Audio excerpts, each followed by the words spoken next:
18 hours in a dress of an iconic Disney princess, I deserve to be paid for every hour that it is streamed online.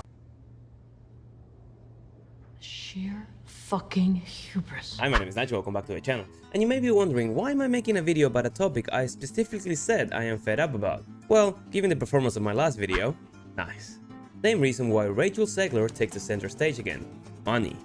Money. Since the writer's strike started, Hollywood actors are no longer allowed to promote their movies. Snow White, however, finished filming last July, so there's been a lot of time for the lead actresses to do their press tours, which hasn't played the movie any favors. That the cartoon was made 85 years ago, and therefore it's extremely dated when it comes to the ideas of women being in roles of power and what a woman is fit for in the world. What is this shit? As a quick recap, the main narrative here is that the movie is all about giving agency to the women in the story, with the plot being taken away from the pursuits of beauty or love, but instead the seek of power and fairness in government. Kind of ironic if you ask me. Gal, that's your line? It is not going to be saved by the prince. Good job.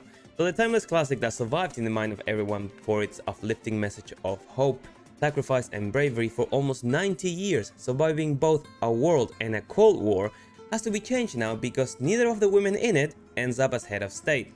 Need I remind you that adjusted for inflation, the original movie in 1937 accumulated a total of $1 billion in today's money and literally made Disney. I guess it's only fitting that the remake will add another nail to its coffin.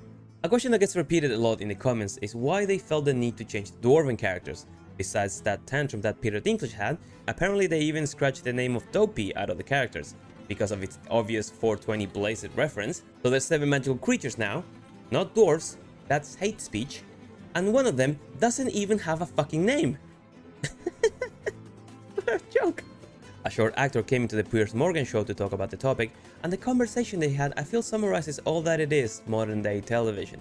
And why? What's the reasoning? Because we're supposed to be progressive and we're supposed to just not view them as that? Well, you know the These irony, were heroes. and the irony is that they profess, these progressives, to want to do this to protect you. Bring James back in. So when James, Piers Morgan is agreeing with you, I think you need to be concerned. I'll say that for the... So you're telling a dwarf actor what he should feel? I'm definitely Hang on. And as a gay man, I know that growing up, I witnessed gay people being villains in movies when I was... 7 dwarves aren't villains. Because they do exist. What was so bad life. about the way dwarves were depicted in Snow White? Have I missed something? Well, listen, I'm not here to talk about... That's what I'm kind of wondering as well. I don't represent Disney, but I'm just saying I think I see their point of view. What's their point of view? Why are you so upset about a movie changing with the times and moving forward? Because I think that, honestly, with great respect... Really, there is real news we could be discussing. No, but this is real news if you're a dwarf actor who are now out of work because of virtue-signaling idiots. But you're just... No, that is... But it's a story about dwarves, dwarves. Well, they shouldn't be called that. They should be called... They shouldn't be called dwarves. No, they should be called people with dwarfism. They shouldn't be called... What's wrong with being called dwarves? Called dwarves? Nothing, but that's not the correct That's the term. story. I would love to hear, what should I call myself, sir? I think you should call yourself whatever you feel comfortable with, but as a person... He calls himself a dwarf. Well, that's great. A dwarf. Good for you. I'm happy. So now... So what should he call himself then? Oh, he can call himself whatever makes him happy. Okay, dwarf then. Except that. You know, I've seen that guy in the show a couple of times now, and every time I see him, I have to remind myself that when dealing with people like that, violence is not the answer. Violence is the question, and the answer is yes!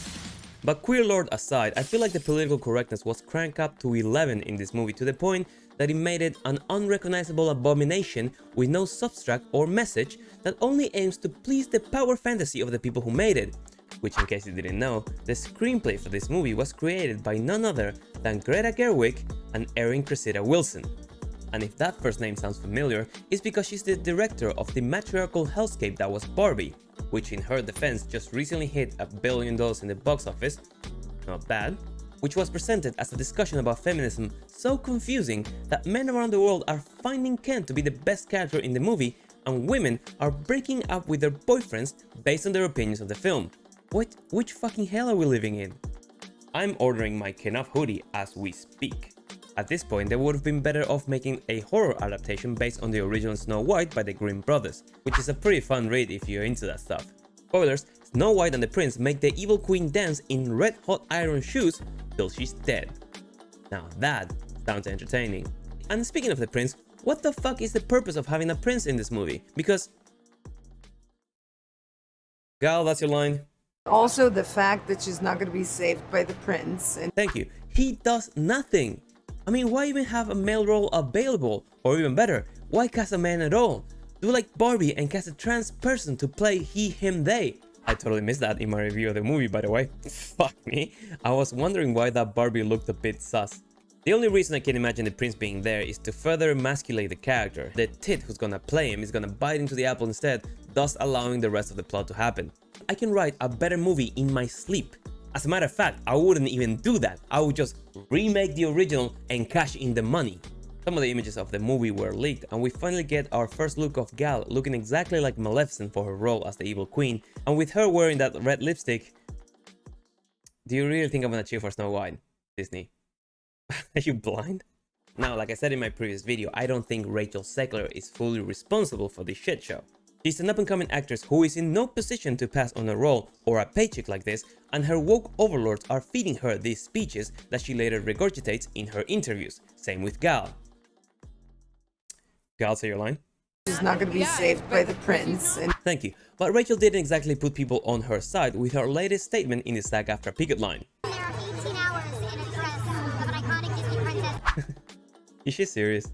I've worked in film, and I agree with a lot of people when they say that those 18 hours in a dress are spent majorly in a very comfortable trailer with a personal assistant bringing you coffee every time you need, you get called to set, perform for however long you are needed, and then get back to rest. And this is not exactly Othello she's performing, so even that wouldn't be that much of a challenge. You can't compare that to a minimum wage worker who is trying to make it to next week by working 3 jobs. Now, I agree with some of the demands that the Actors Guild is presenting, primarily related to residuals for background and supporting actors who don't get that much moolah for their work. I'm not gonna dig in too much into it because it's a very long topic, but I think those residuals should be a percentual of the show's success and replayability. Same thing with the writers. The She-Hulk writer who complained that he only got $400 for his work in the show, he's lucky that he didn't have to pay us out of pocket for making that shit. And Rachel is probably getting paid in the upwards of millions for this movie, so people call her up on her greedy ass statement.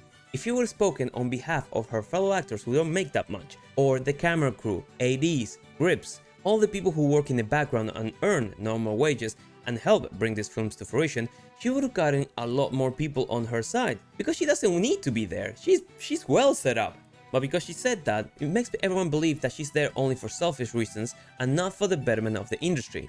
But nah, give her the money. I mean, how do you expect this 20-year-old to survive on $4 million a year?